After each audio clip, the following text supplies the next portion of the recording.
Welcome, everyone, to the post-game chop-up with Nate and Steve at the Voice of College Football.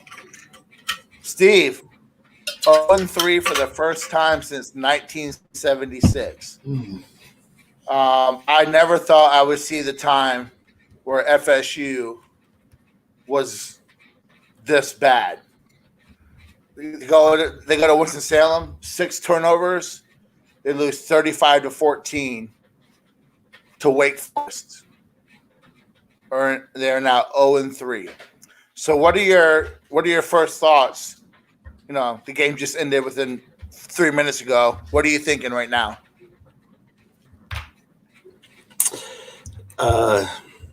It's going to be a long rebuild. And that's no matter what we do coaching wise, that's really what I'm thinking right now. Whether, how we handle the Taggart situation backs us into this corner to where whether Norvell is the guy or not, we got to stick with him for a few years, and it's not even necessarily a money issue. It's just you can't keep just cycling through coaches, and people are like, oh, well, what about massive staff changes? It puts you in the same pickle. It hurts recruiting. It hurts, the continuity and the development of these kids. So if you just constantly just cycle through coaches, cycle through head coaches, coordinators, whatever, it just perpetuates the cycle, and it only gets worse. So how we approach the whole Taggart era, between offensive coaching changes, after his first year, firing him, going through a whole coaching change, the whole staff with Norvell and stuff like that, it destroyed us, and it's going to take a while to build back through that. So, we're going to have to live with Norvell, whether he ends up being the guy or not. We're going to have to end up living with him for at least definitely through this year, more than likely through next year. And probably with most of the staff too, to keep that continuity. And that, like it or not, that's probably going to be the quickest way back, and that's not even all related to the Wake Forest game. That's what I'm thinking. And it's going to be a long time, and we're just going to have to take our lumps, for a little bit and pray that Norvell ends up turning this around and that climb works. That's largely what I'm thinking about right now, because it's everything we saw in the Wake game. We've seen that 2020, we've seen that 2019, we've seen it 2018, we saw it in 2017 under Jimbo. It's different staffs, same issues. We have a chance and we blow it somehow. The stuff is there. We're blowing it, and different players, different coaches, same issue. It's flabbergasting. I really have no words. Like, how can this continue to happen the same way? It's just, I don't know. It's crazy. So before we get into the question here with Katie World, so Wake 484 yards of offense, pretty balanced, 259 passing, 225 running. Really surprised that Florida State gave up 225 running, 5.4 yards per play, 9 of 18 on third down, while Florida State was 1 for 6. FSU improved this game with only 8 penalties, but again, you have to look at the situations. Wake Forest had the ball for nearly 40 minutes of this game. 40 minutes. And when you turn the ball over 6 times, that's what happens. FSU had 6.1 yards per play, actually better than Wake Forest. They just could not keep the ball. So here we are. The question or comment, the coaching staff is not good. Comes down to players or kicking themselves in the foot. So Florida State is a little bit of a mixture right now of coaching and of the execution and players. So let's talk a little bit about that. What you saw today, if execution continues.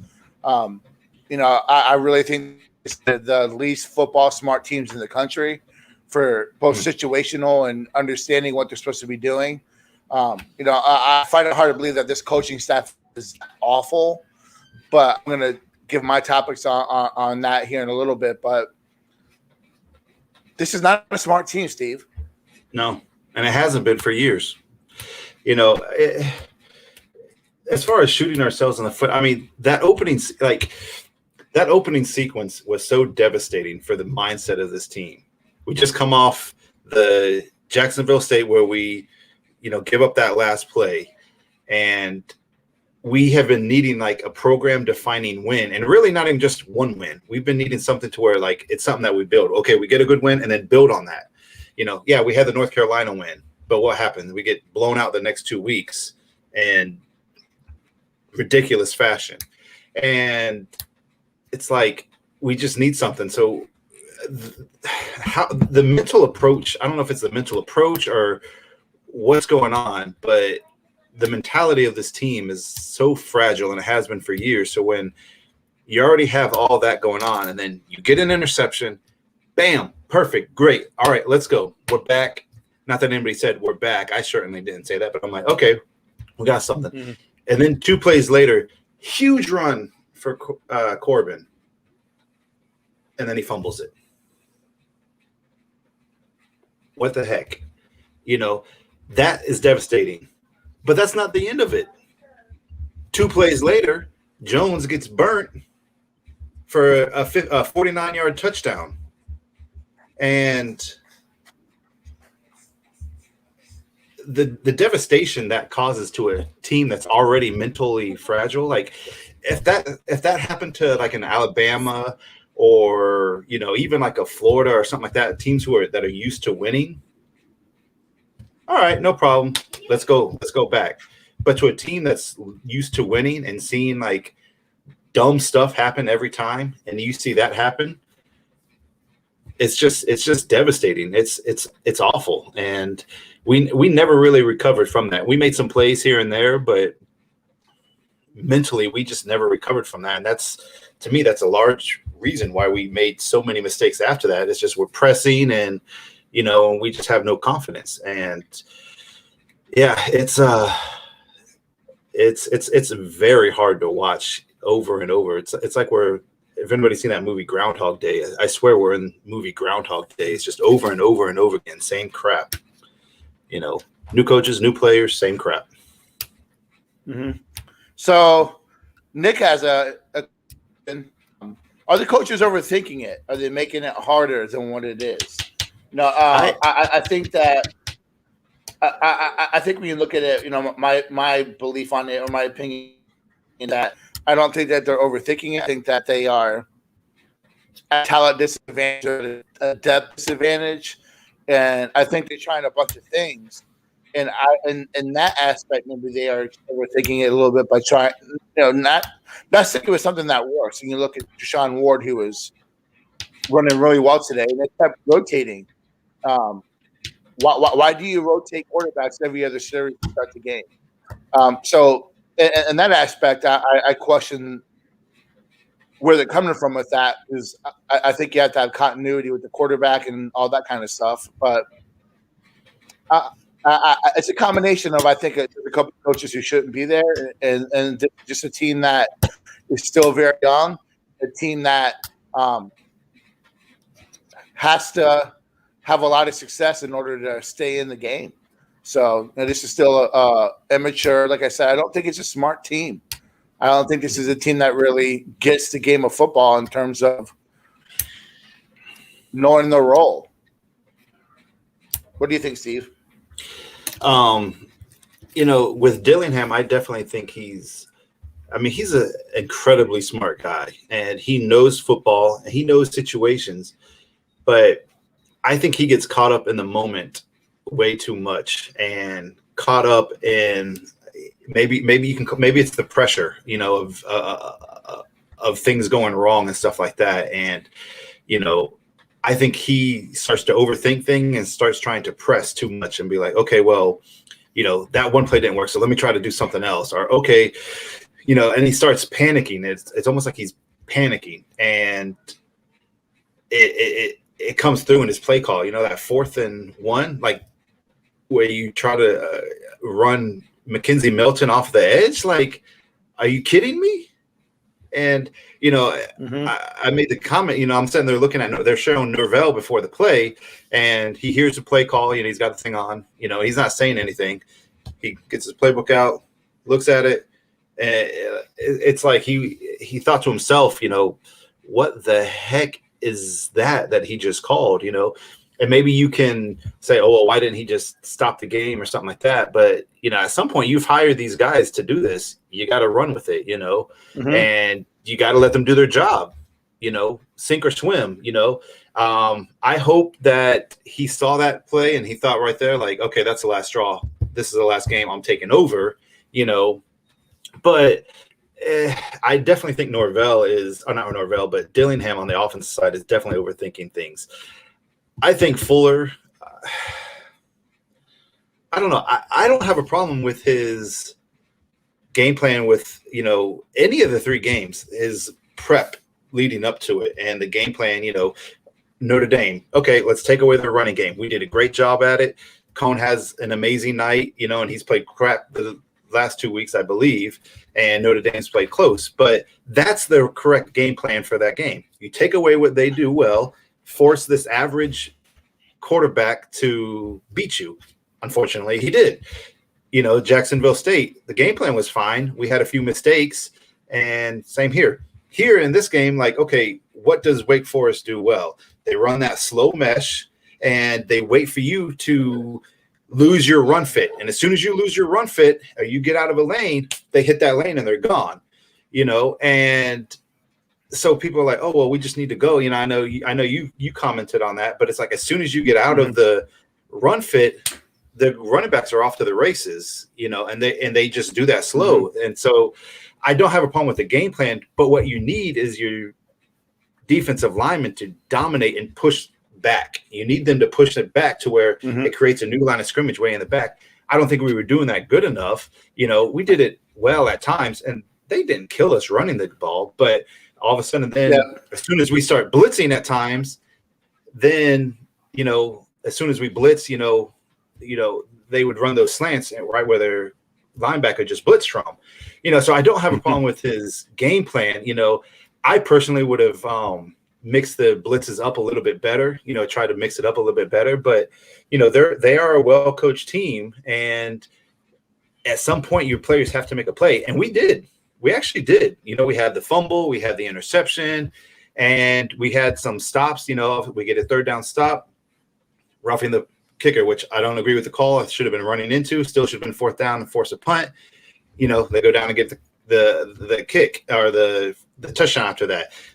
Then you get another third down stop, and they throw a flag on Jones, for out of bounds hit. So those things are killer, and we just didn't recover on defense after those things happened. And that goes back to this being a mentally fragile team. Okay, now they called the roughing the pass and they gave him another first down. What are you going to do? We didn't step up. Okay, they called that penalty on Jones and gave him a first down. What are we going to do? We didn't step up. We let him go down and get a touchdown. Should they have had those chances? No, but they did. What are you going to do? That's the story. So, and then defensive backs, man, like, can we get somebody to make a play on the ball? Like, the coverage, like, if you look at the coverage from last year to this year, it's better. We're there. We're just not making plays on the ball. And that's even more frustrating, man. I'd almost rather just be getting burnt. Well, I guess Jones did get burnt, but he's a different story. Steve. Yeah. All right. I mean, I got a question up here by guys, got a comment thing going on. As of looking, Adam, sorry if I mispronounced your first name. Stop blaming the players that can't coach. Plain and simple, we keep biting on the bait in the hiring process and not hiring coaches with actual football intellect. Stop blaming the players. And then he followed that up mentioning Dan Mullen taking over a 4 team and getting into the situation now and how he plays. Yeah, I think that is I think that's some legitimate things to say a little bit, but at the end of the day, man, it comes down to the players executing the game plan. And right now, FSU doesn't have the players that are doing that. You have guys that are hitting the wrong run fit. You have guys that aren't getting their head turned in coverage. You have guys that are playing the wrong coverage. You have guys that are running the route. You have guys, a lot of things that are hindering this team. So, yes, I do believe that coaches got to get their team set, ready to go, and they got to fit to their team. They got their schemes got to fit to what they have on the roster. And that's one thing that I would agree that Florida State hasn't done well. Mainly because we're still rotating quarterbacks, we're rotating defensive backs, we're rotating running backs. We're not going with the guys who are playing well. Why do you continue to put someone in when they're struggling? I don't understand that. So I agree with that there, but I think this is a situation where it is a coaching amateur issue. Got to get better. Their recruiting tailed off at the end of Jimbo Fisher's reign. He had a ton of whiffs. Hit rate was really bad late. Willie's classes weren't great. Mike Norvell has something going right now for 2022. We'll see if that stays together now with the 0-3 start. But and this is a combination of coaching and of the players. But I want to get into things that I want to talk to you about. But let's get into a couple of things of the play calling. The first thing that why you running McKenzie Milton on a quarterback keeper one, just an egregious call. And when I commented about just jamming up the lane on that slow mesh, I was talking about the defensive linemen because they were starting to hesitate. They weren't offensive linemen off the ball. So that was allowing Wake Forest to gain leverage and push the defensive linemen back, which is hesitating the linebackers and the DBs, and it was creating wide open lanes. So, damn it, if you feel the wrong run fit because you crashed down, show some aggressiveness, man. I thought they hesitated too much on low mesh stuff. And I put a lot of that on the defensive line. Other play calls. My biggest issue was the back rotation to start the game. You got to allow your players to get a flow. And the Milton Travis is sticking with Travis. Travis was playing pretty well. I understand that. Treshaun Ward is running really well. Why do you take him out of the game? That's my biggest problem right now, Steve. Is I don't understand if you're finding guys that are going to do the job for you, you can go away from them. Yeah. I mean, it's definitely an issue, but on the other hand, once they saw, for instance, once they saw Travis had the hot hand today until he got injured, they rode with him, so you're definitely right, but it's not completely like they are doing it at some point to where this guy's hot, even like the last two games, Dotson, the first couple of drives, awful. They took him out. He didn't play the rest of the game, but I think to your point is like what they need to do, like those first couple of drives, like that's not the time to rotate people in and out and try to see what's going on. You got your guys, you got your starters, stick with them. Let them play two drives before you make any rotations. Those are your guys. You got to run with them. So, and on defense, you got Brownlee and Travis J on the outside. Those are your guys. Run with them. You got Robinson, you got Dent and Williams, and those are your guys, and Gant too, and Green. I mean, the safeties we have. I wish if every position was like safety for us, we'd be 3-0. Unfortunately, it's not. I mean, you got too deep the people that are playing at a high level, but we got to run with those guys, especially in like the secondary and at the skill position players. Like you're not as worried about those guys getting tired. Defensive line, yeah, you should have that constant rotation. You have to, because those guys, especially against Wake Forest, they're running 90 plays. Those guys are going to get tired, So it's it's just tough, but we got to shorten the rotations up and make the rotations later on. After like 2 or 3 drives, not immediately. So, you know, we Correct. definitely have to do that. So, go ahead. So this is a post game chop up with Nate and Steve at the Voice of College Football. Make sure y'all listening to the Voice of College Football, the live call-in show every Wednesday at 8 p.m. And make sure you follow us on Twitter at NateGuerrero26 and at SPNO51. Florida State drops to 0-3 for the first time since 1976, before we were born, which is crazy to believe. You know, I think that you know, coming into the season, everyone talked about how the offensive line had an opportunity to be better this year, especially with the starting five. I think a lot of people felt like this is the best starting five since maybe 2014, 15, around there. But there could be any injury. So coming into this game, you know, Florida, Robert Scott, their starting left tackle, is out. He's banged up. So that puts Darius Washington, who's played pretty well so far, to at right tackle. It slides him over to left tackle, right.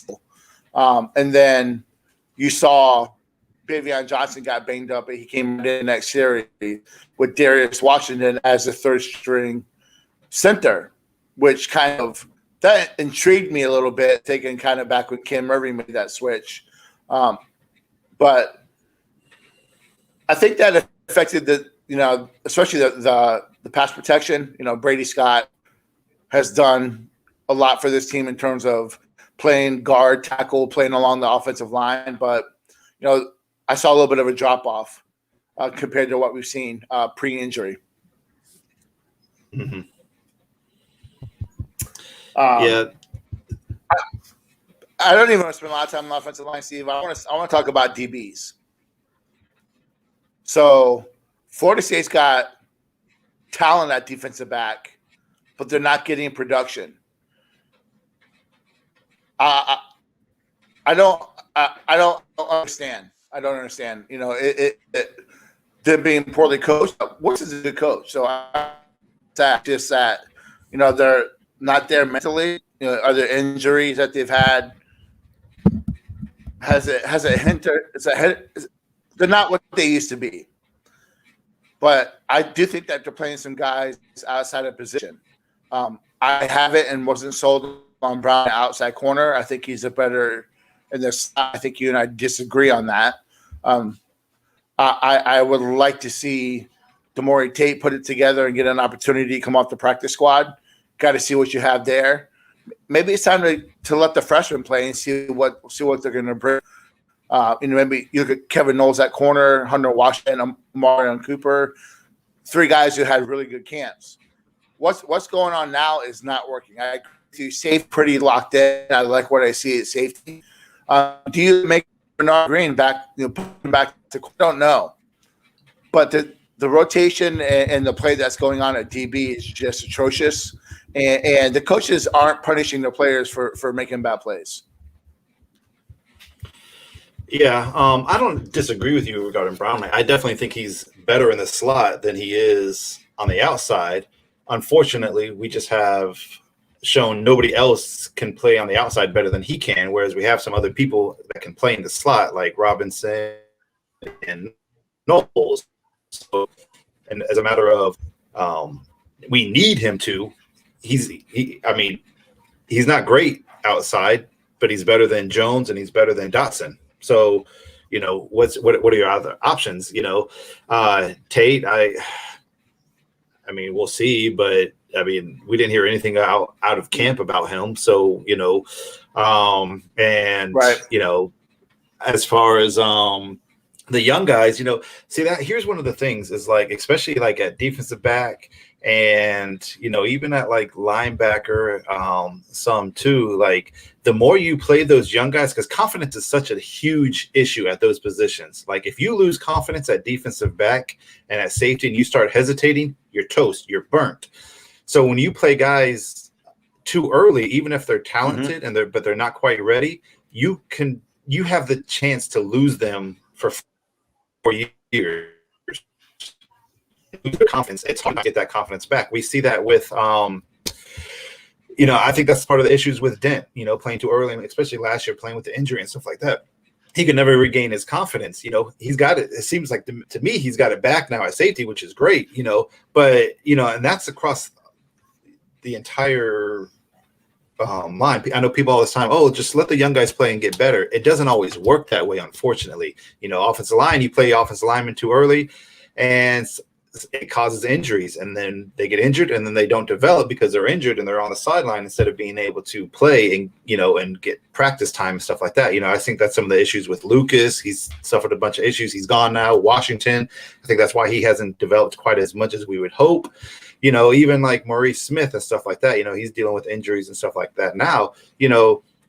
So when you play young guys, like, it sounds great in theory, but it just doesn't always work that way, and it can cause issues down the road. And to me right now with Norvell, like, this season, for better or worse, is lost, and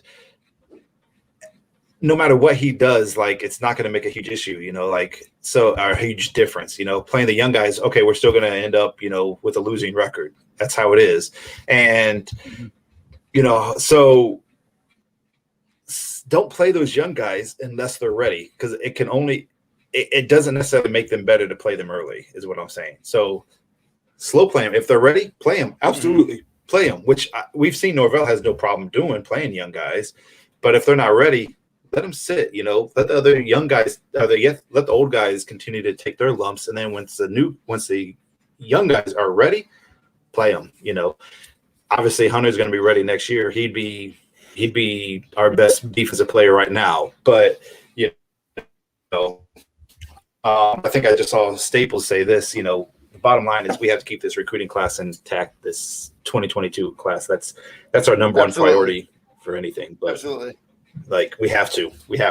So whether it means keeping all the coaches or not, I disagree a little bit.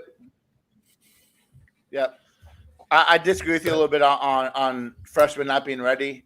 I just think it's a different era than when you and I played. There's constant 7-on-7s. They're playing constantly. I just think it's a different era where freshmen can come in at certain positions and play. I agree with you in the trenches, because if they're not physically ready, they're going to get hurt. They're going to get banged up. It's going to. I think there are certain missions where the athlete can come in and play early and contribute to the team. For me, I look at it as, how can FSU just get better? Because I definitely think that the year is over now. FSU sits at 0-3, and you look at the rest of the schedule, you got to figure out where did some wins come from.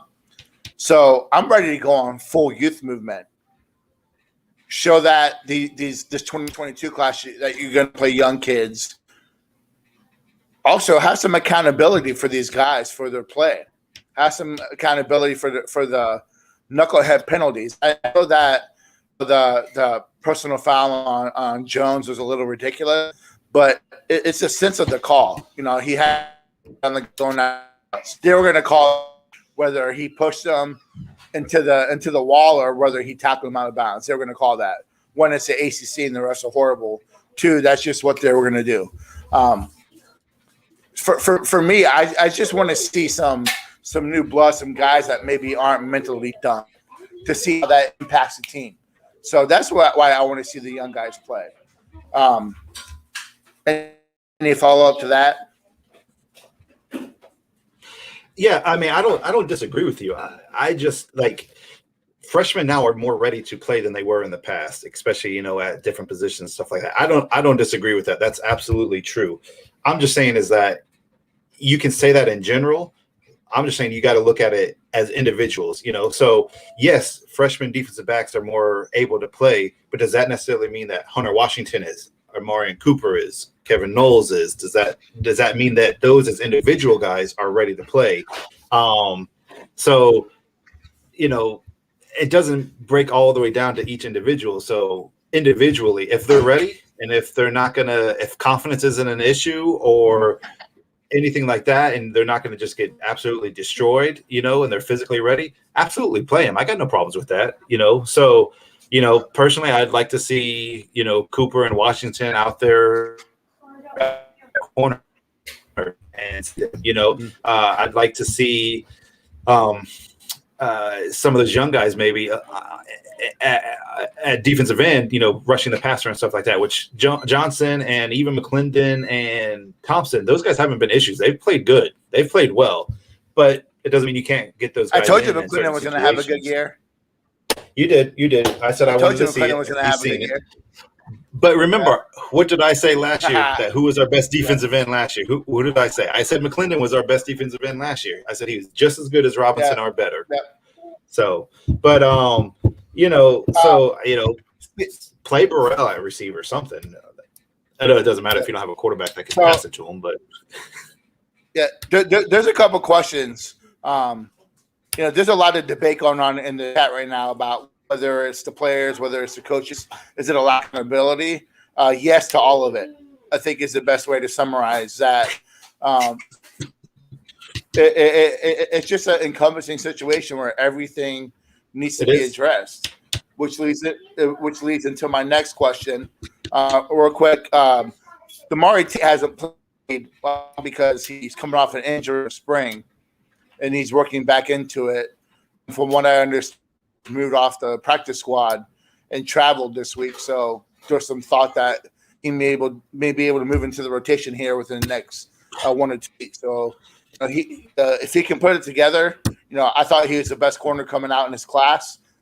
Yeah, that would be so helpful for the secondary right now. So huge. But huge. I'm gonna ask a question. Is it time to make a change at the coordinator spots? And I like continuity. I understand it, but Florida State's not really in a situation right now where they can continue to and have the subpar product on the field. I do think that the coaches play a role in how they're teaching and their mentality and how it passes over to the team.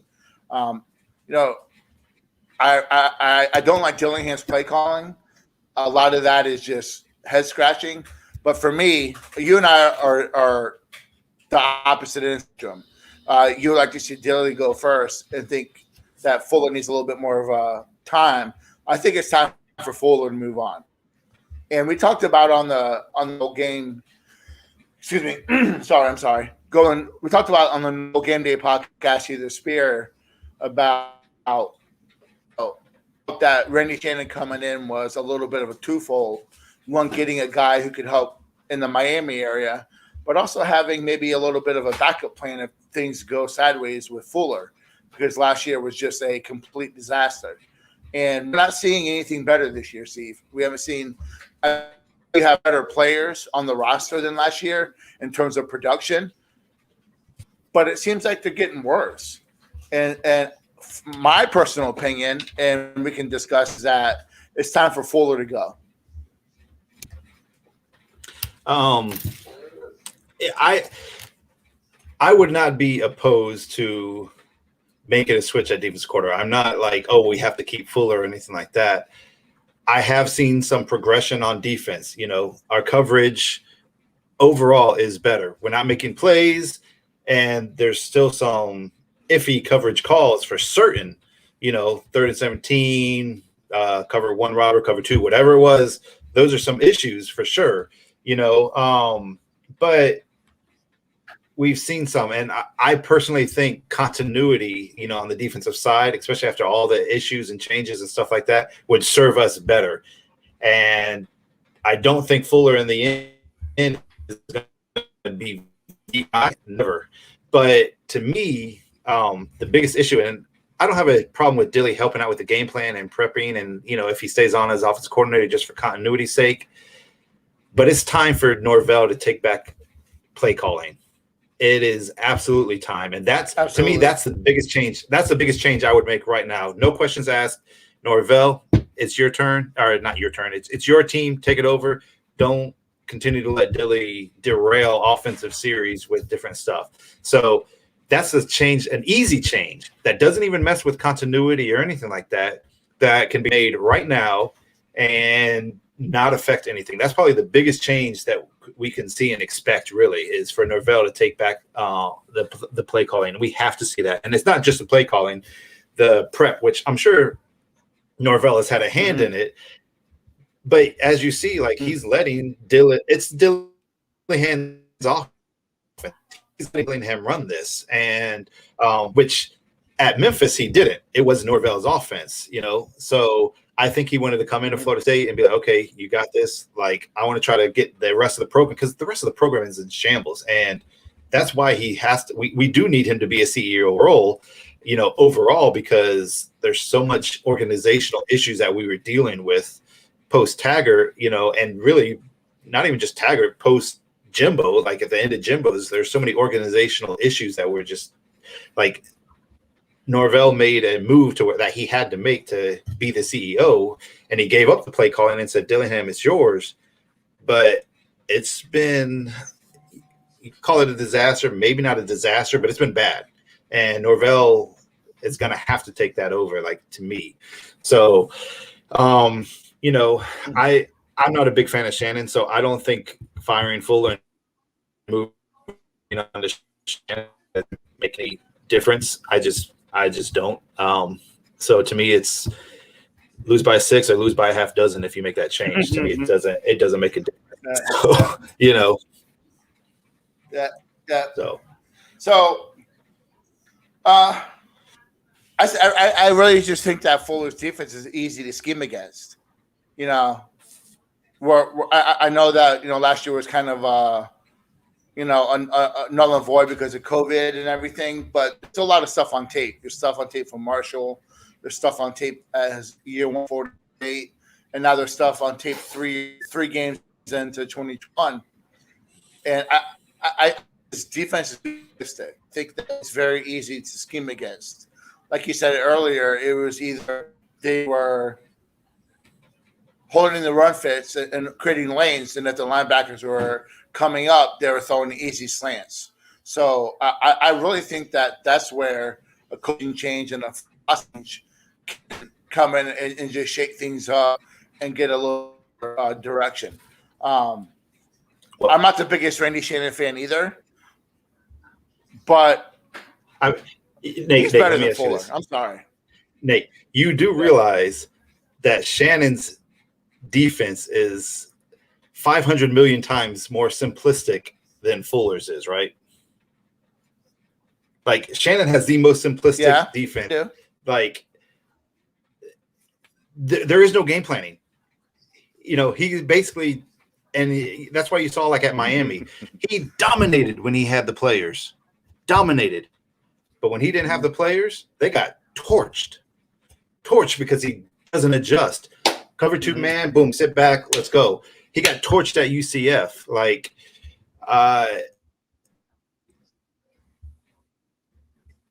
whether you like Fuller's scheme or not, and personally from what we've seen at Memphis and what we saw at Marshall with him, what he's running now is a lot more simple than what he did there. I think some of that's personnel based and not throwing too much at these guys, because you see they have mental issues just running simple defenses, running simple things. What do you think is going to happen when you start throwing all kinds of different coverages and blitzes and stuff like that at him? Like, what kind of, like, the amount of mistakes is going to be crazy. People are like, oh, well, he runs too much quarters. I see a lot of cover 2 man, a lot of cover 1 robber this year so far. Like, I personally haven't seen a lot of quarters. Maybe I've missed some, but like, simplicity, like, he's running more simple this year even than last year, but Shannon's not the guy in that. So we have a guy here that says, when are you guys going to stop making excuses for Fuller? I don't think we have. I think that we're being very honest about Fuller and questioning if he's the guy to be at Florida State at defensive coordinator. But one thing where I'll go with Shannon, and I agree if someone made this comment in the comments, for me, thinking that if this team is not the smartest football team, maybe the when I say simple to plan against, I think that it's easy to plan against Fuller's defense. And I agree with you about the better players with Shannon. I get it. But I think somehow we got to take the middle part of this defense and just let the kids play. So you have really good athletes that have been heavily recruited by every school across the country, and they're just playing subpar. I think that a different coach can explain it better, make it simpler, make it easier for them to understand, and therefore you get better play. Don't know. Maybe I'm just overthinking it, but at the same time, 2 and 2 doesn't equal 4 here, and it's time to make that equation work. And I think that there has to be a change. No, I don't necessarily have an issue with that. Especially at postseason and stuff like that. Making a change in season is always a tricky proposition. But I just want people to think about this. All right, let's go back to last year and even under Barnett. When we were running a lot of zone, a lot of quarters, and that kind of stuff. What was one of the things that people constantly said in regards to how we need to let our defensive backs play? We need to play man. We need to let them be aggressive. Press and stuff like that. We recruit guys from Florida, and that's what they're used to. That's what they want to do. That's what they're comfortable with. Well, what have we been doing this year? Playing a lot of man, playing a lot of press, and Jay's playing Clearly it great. It's not working. We don't have the right. Brownlee's playing it okay. So it's like, what do we do? Like, we're not making excuses for Fuller. He hasn't been great. There's been some progression and stuff like that. It's just like, people are like, oh, well, stop blaming the players. Well, why? When some of it's on them. I mean, why would we not blame people who it's part of? We've blamed Fuller. We've blamed Dillingham. We've blamed Norvell. We've blamed the players. We're blaming everybody because guess what? Everybody's at fault. The players aren't executing. The coaches are making dumb calls. Norvell's not getting them prepared, a.k.a. Jacksonville State, So, that's why, I don't know, I said on Twitter, I was like, can we just get like the death penalty and completely reboot in 2023? Because that's why you see it up here right now. Blow it all up. Because, is it Norvell? Yes and no. Is it the players? Yes and no. Is it Fuller? Yes and no. Is it Dillingham? Yes and no. It's all of them, and it's a gigantic mess. And unfortunately, like I said from the beginning, because of how we treated the Taggart situation, we have backed ourselves into this situation to where making a change, even if it's needed, is very detrimental because of how we treated that Taggart situation. And we've backed ourselves into a corner to where it makes those kind of decisions and changes difficult and potentially very devastating. And some of us said it as soon as they fired Taggart. That's dumb. That's dumb. It's going to put you in a situation that we're seeing now. And we're in that situation, So, that's, you just can't fire a coach after a year and a half, And here's the other thing I don't think people think about always. Like, okay, let's say you fire Norvell here mid-season after 1.5 years, and you had a COVID year and then a half of a regular year. What does that say?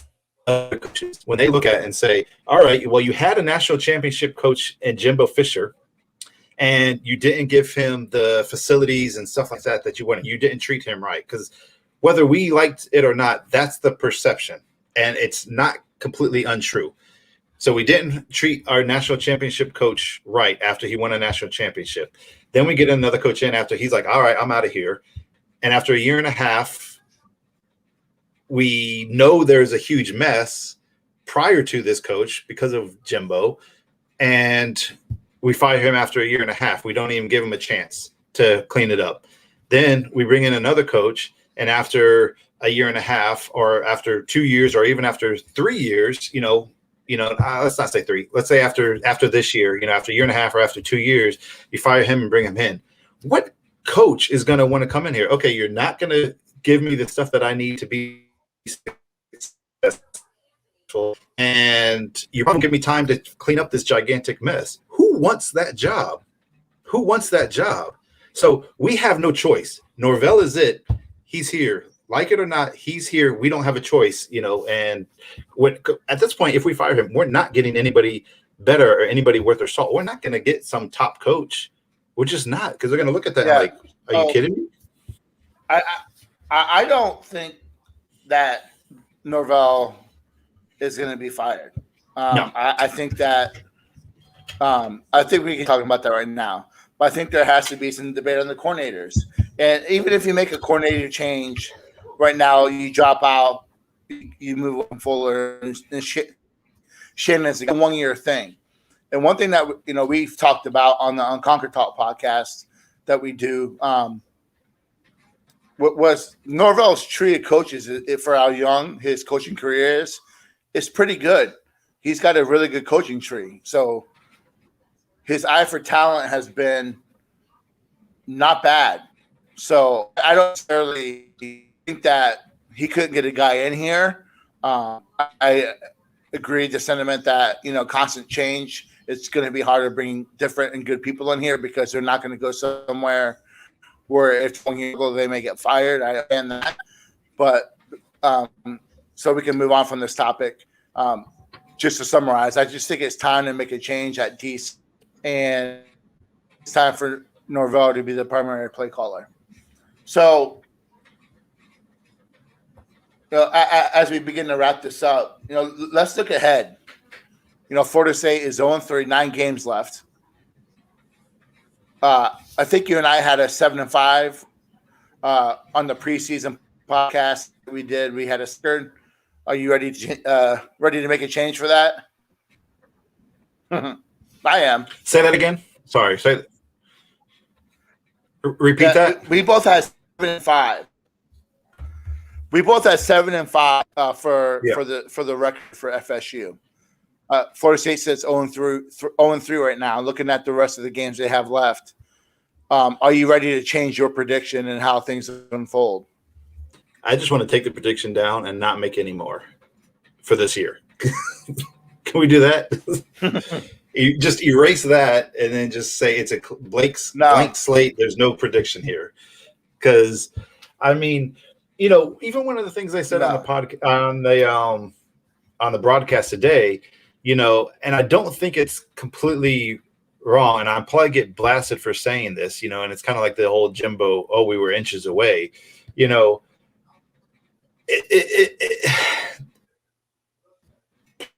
part of it is like I agree with the broadcasters, and they're not even FSU fans. They're RG3, and I don't even know who the other guy was.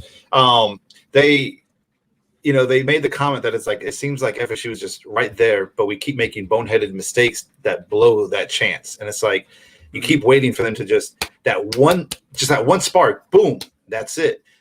So some of me thinks that is at least partially correct, and like, could we see that and get to a 6-6 or something like that? I would say the chances are less than 50-50, but there is that chance to where, like, we're not completely devoid of talent to where if we, had some kind of spark and we got some kind of confidence, whether it's, okay, you beat Louisville at home and boom, then all of a sudden now you get, is it NC State after, not Syracuse after that. Okay. Now you build two teams at home and you build a little bit of confidence, and then maybe you play North Carolina close on the road, maybe you fall short and you get to that 2-4, but you've built some confidence, and maybe you've cut back on some of the mistakes and stuff like that, and we progress, but can you really expect that from what we've seen from Florida State? No, like, it wouldn't surprise me, but I certainly don't expect that, because until we make several plays in a row and several wins in a row, like, how can you expect that? We haven't had that in several years. So, it's hard to find more than one win. So I gotta just comment. The moment that Deion Sanders is hired as the head coach at Florida State football, I stopped watching FSU football until he's gone. That would be an unmitigated disaster. Let's all just relax on that. That's my opinion. But you look at the schedule. You got Louisville next week. Louisville looked pretty good after a slow start yesterday. Syracuse, out Louisville at a 50-50. Syracuse, not a good team. I think that's a W. North Carolina, I think that's a loss. UMass, I think that's a W. NC State, I put it at 40 that FSU loses. Clemson, loss. Miami, they're just as bad as FSU. That's a 50-50 game. Boston College just lost their starting quarterback. So that changes the trajectory of their season. And I think Florida just demolishes FSU. So you look at that, and you're looking at 4 wins, maybe 5. You'd have to beat a Carolina. You'd have to beat a Florida in order to, or NC State, to get to that 6 wins. And I just haven't seen it. And, therein lies to where I want to go to before we wrap up is real quick the 2022 class. It's salvageable. What are your thoughts? Yeah, you with the class, like I'm still not that concerned with the class or losing the class or anything like that, and mostly just because so many of the guys, like Norvell has been telling them, and you can see this in how they talk. Norvell has been telling them this is a rebuilding team. Like, we are rebuilding. We are in complete rebuild mode, and we need guys to come in. And so when we get frustrated, we see this product on the field and it's crap, and we get like, oh no, whereas the recruits, part of me thinks that they've been somewhat expecting this because they know and they've been told this is a recruiting. We need you guys in before we win a lot. We need you guys, and so like simple stuff like, Coleman sees receivers running open and Helton drops that pass, last week, and quarterbacks aren't getting them the ball and stuff like that, and he's not going to think like, oh, well, why would a receiver want to go there? And he's going to see that and be like, well, they can get me open. I'm going to make that catch and I'm going to walk in for a touchdown, so that's what, or Hunter is going to see Dent dropping passes or Brownlee right there, but not making the play, or Jay dropping interceptions, they're going to see that kind of stuff and be like, well, these guys just aren't making the plays, and so especially when you got some of them are such huge Florida State. Travis is such a huge Florida State fan. Like, there's no concern with me losing him. If we fired Norvell, because that's the other thing. Like, him and Norvell's relationship is like so close. Like, like look at his pinned tweet or his pinned tweet on Twitter. That tells you all you need to know. He's not going anywhere. I don't think McCall's going anywhere. He's lockstep with Hunter, and I think Duffy's the same way. Hill's the same way. Stapp's the same way. So I'm not worried about losing like any of the commits. The big question is going to be, okay, are we able to close with the Coleman? Are we able to close with, Kelly or Mella, Pritchett?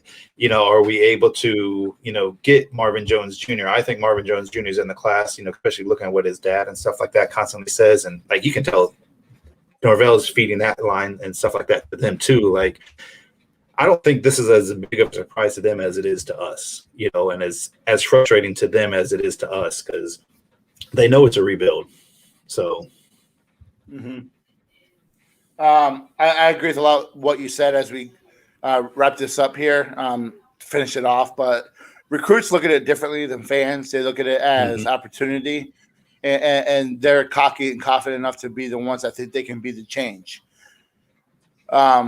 I do think that you will lose some people from this class. One, there's always decommitments, and there will be some people that jump off the boat. That's just how it's going to be. But if Florida State can keep the meat of this class together, the offensive linemen, Duffy, Hunter, McCall, keep those guys, I think you finish with some guys who will reportedly be that are silently committed or heavily leaning to FSU. I think you finish with a class that is still top 10. But, here we are. Florida State loses to Wake Forest. Ugly. 6 turnovers. They give 500 yards of offense. They lose 35-14. Drop to 0-3 for the first time. For the first time since 1976. That's a long time ago, Steve. But a long time ago. Again, as old as my brother. This is the post game. Yep, this is the post game chop up with Nate and Steve on the Voice of College Football. Make sure you listen every Wednesday, 8 p.m. to the Voice of College Football live call-in show. Next week we got Louisville. We'll be here next week. We appreciate you all listening in.